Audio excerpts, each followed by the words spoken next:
tackle two PowerPoints. One deals with Chapter 4, the other one deals with online counseling. Online counseling, since the pandemic, has become more viable. So that's one of the things we're going to talk about. We're going to look at some of the research that had been done before the pandemic. I haven't seen any research since the pandemic, but people aren't doing a whole lot of research because of the pandemic. So let's go ahead and get started on Chapter 4. Maybe. There we go. Okay. A professional is a person who has specialized training for a particular career and who acts in conscientious, appropriate ways in the workplace. Being a professional involves conducting yourself in an appropriate manner, dressing appropriately, being organized, timely, and accurately recording meetings with colleagues and clients, and being prepared for meetings. Acting responsibly at all times, behaving as a mature adult, using language that is culturally appropriate, age appropriate, understandable, and not offensive, speaking honestly and with integrity, and knowing how to communicate information. Each setting has different expectations. Roles vary based on different ages and backgrounds of clients, system size, individuals, groups, families, and organizations, level of training or education.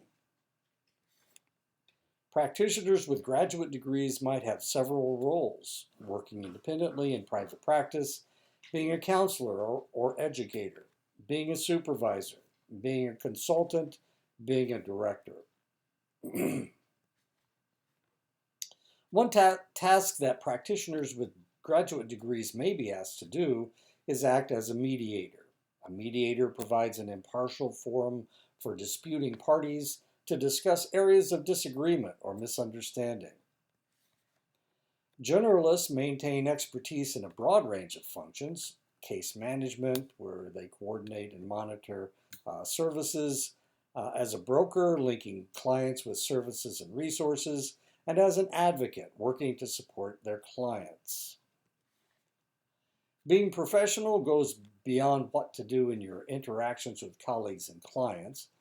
Being aware of the social, political, economic, and cultural factors that impact individuals, families, groups, and institutions, and advocating for their betterment. And of course, that's what has recently happened with the mental health bills that have been passed in Congress. We've been pushing for these for decades, trying to get Medicare and Medicaid to cover mental health. And finally, we have moved in that direction. Developing a professional identity involves knowing what it means to be a practitioner of your particular discipline. Scope of practice involves knowing what activities, knowledge, and skills identified by licensing boards and professional organizations relate to your discipline. Sometimes organizations will employ groups of professionals that they will organize into working teams. Each member will bring their own professionalism, culture, education, and individual ways of dealing with clients. Working productively with interdisciplinary teams is an important aspect of being a professional. This may mean that the practitioner must learn the language of another profession. Every professional must respect the expertise of their professional colleagues. The practitioner working in a team must recognize that different professionals may work toward the same goal using different methods. Even in the same profession, practitioners may use different approaches. Your supervisor will help evaluate your level of competency by providing feedback about your use of skills, inviting you to engage in self-reflection. Consultation involves meeting with an expert who can help you solve a particular dilemma or problem. Sometimes your client's problem may be beyond you or your team's ability to handle. At that point, a consultant must be called in to help. Most professions set ethical guidelines for remaining current with best practices, continuing education, evaluating your work, continuing education, and ethical standards every year. While the practitioner is responsible for structuring the relationship with the client, success can only be reached if the relationship is collaborative, goal-directed, purposeful, and time-limited.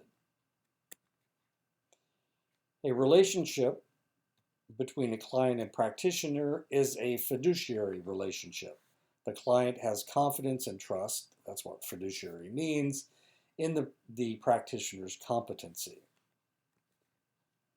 Unequal, with practitioner having more power than the client, that's the unique relationship between a client and a practitioner. But with power comes a responsibility to help the client in the manner prescribed initially by the practitioner. And that is the end of chapter 4. Now you can see why I'm doing 2 chapters or 2 PowerPoints. That was pretty short. So let's go ahead to counseling online. Okay,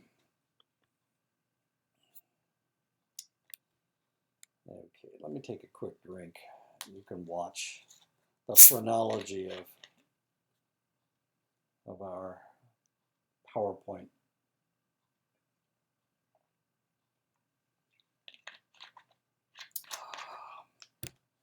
Okay. Psychologists commonly refer to any therapy delivered by telecommunication tools or devices as telepsychology. You may hear it called web therapy, phone therapy, text therapy, or online therapy.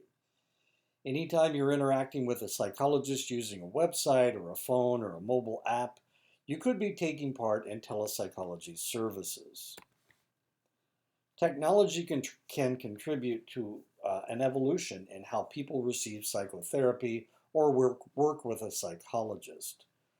Researchers are taking great interest in telepsychology and telehealth, evaluating how well it works, especially compared to in-person, in-office psychotherapy sessions. I need to tell you here that I had a colleague once upon a time who actually received telepsychology counseling over the internet, and she did this for about 18 months. And it helped. It certainly helped. Anytime she had a problem, anytime she started feeling negatively, she would text them, and they would get back to her within 24 hours to talk to her. Sometimes they would have Zoom sessions. Actually, back then they didn't have Zoom. It was Duo back then, and Skype. And she would have sessions through Skype and Duo. But much like the technology, the research is still new, and there is a lot science doesn't yet know. There are a few points to consider before signing up for any services that are offered exclusively online or by telephone. It can be convenient. Online therapy can take less time away from the office or your workday or worry about traffic. No need to travel miles to meet up with your psychologist. Dial a number or log in to a site, and the session can happen wherever you are comfortable. In your pajamas with your bunny slippers on. Compared to traditional in-person therapy, it can sometimes appear less expensive. Some apps will advertise pricing that provides unlimited use for a weekly or monthly fee. Or the online session may seem significantly lower than in-office visits. If you're not interested in using health insurance for psychotherapy, this can be a benefit. Online communication is very comfortable for many people, especially younger adults, or those who use technology often. More people are using email, webinars, and text messaging to communicate, and it can seem more comfortable or easier than talking to someone in person, especially when revealing personal or private information. It can provide access to those who can't get to an office.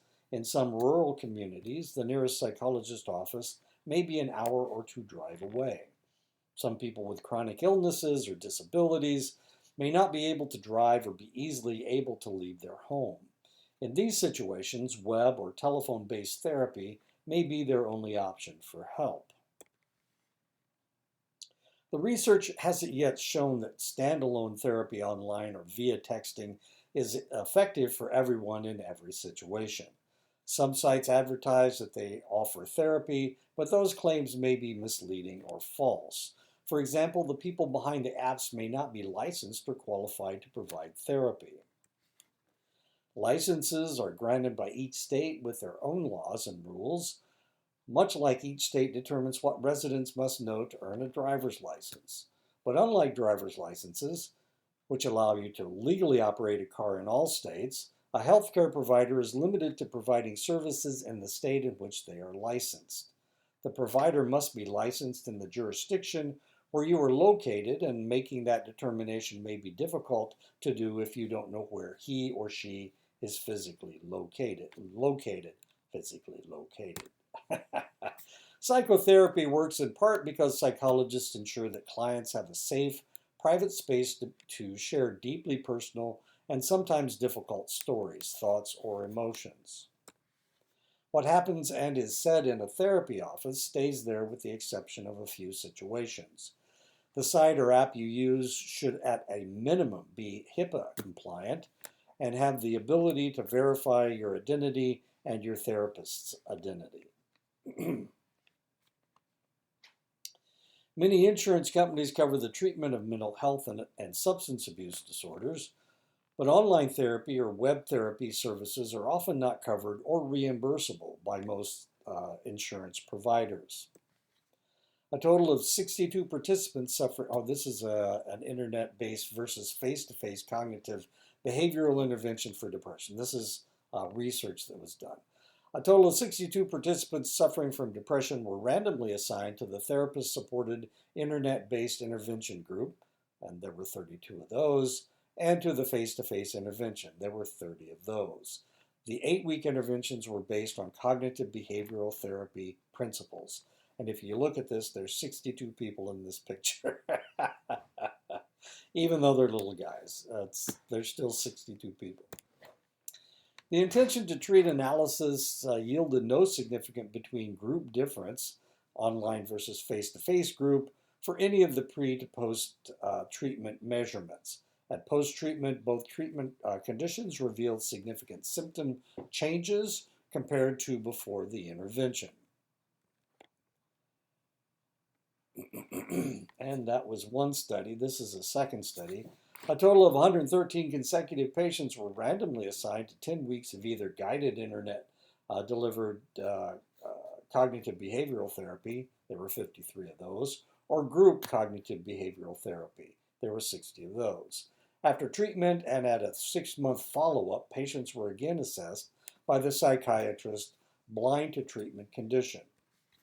They found no statistically significant differences between the two treatment conditions using a mixed models approach to account for missing data. Group cognitive behavioral therapy utilized considerably more therapist time than did internet cognitive behavioral therapy. 2 new studies suggest online therapy may be effective for treating mental health issues. Online therapy is increasingly popular, particularly among people who live in rural areas and cannot easily get to a therapist's office or who are concerned about the costs of in-person therapy. New technology may pose some concerns about the security of online therapy. It continues to be an issue, but research suggests the benefits may be significant. The first study published in the Canadian Medical Association Journal reviewed studies of online cognitive behavioral therapy conducted between 2000 and 2012.